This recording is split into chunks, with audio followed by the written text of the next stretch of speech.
लेकिन राजेश गुप्ता भाई, आप शेल कंपनीज के जरिए पैसा ले ले तो ठीक है, बीजेपी इलेक्टोरल बॉन्ड के जरिए पैसा ले तो गलत है।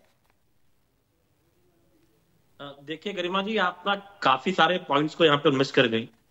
एक तो ये बात समझ लीजिए कि इलेक्टोरल बॉन्ड से पैसा लेने के अलावा जो जफर इकबाल मेरे भाई कह रहे थे कि हमने कैश का खत्म कर दिया, ना जाने कितना पैसा कैश में भी लिया गया।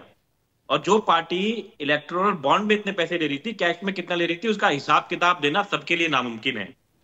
इन्होंने अस्पताल या कॉलेजेस नहीं बनाए, लेकिन हर जिले में इन्होंने कहा कि हम बीजेपी का मुख्यालय बनाएंगे, और दिल्ली में ही 2 बहुत शानदार मुख्यालय बने हुए हैं, आप आके देख सकते हैं। ठीक है। दूसरी बात, मैं आपको एक और बात बताता हूं कि इन्होंने मैनेजिंग डायरेक्टर जो एसबीआई के हैं और जो उनके डायरेक्टर हैं, दोनों का कार्यकाल बढ़ाया। अब इनसे यह बात पूछिए कि इनके पास में लोग ही नहीं होते कि चेयरमैन और मैनेजिंग डायरेक्टर दोनों का 2-2 साल का कार्यकाल बढ़ाते हैं, जैसे ईडी में बढ़ाया।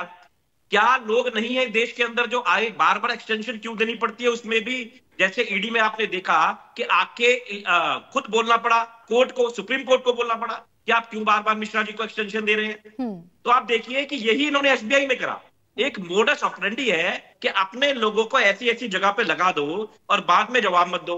जो एसबीआई राजेश, ये तो सुप्रीम कोर्ट ने भी कह दिया, अब तो एक्सपोज है ना मामला, ये तो सुप्रीम कोर्ट ने कह दिया। मैं आपसे कुछ और कह रही हूँ, मुझे तो ये बताइए आप भाई, आम आदमी पार्टी की तो शेल कंपनीज के जरिए पैसा लेती है, 2 करोड़ रुपए आपने भी लिए, और ये मैं छोटा डेटा बता रही हूँ, बाकी और रिसर्च में निकल कर आएगा।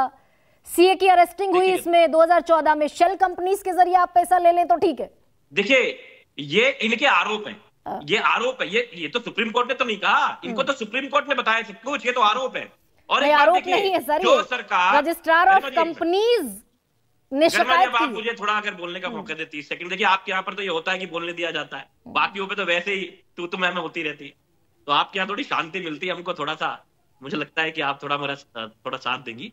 देखिए, जो सरकार कह रही है डिजिटल हो जाओ, डिजिटल हो जाओ, डिजिटल हो जाओ, उसी सरकार का सबसे बड़ा बैंक ये कहता है कि हमारे को 4 महीने दे दो। अरे एक कंप्यूटर में एक बटन दबाना होता है, पूरी लिस्ट निकल के बाहर आ जाएगी, उसमें किस लिए समय चाहिए? ये इलेक्शन निकालना चाहते।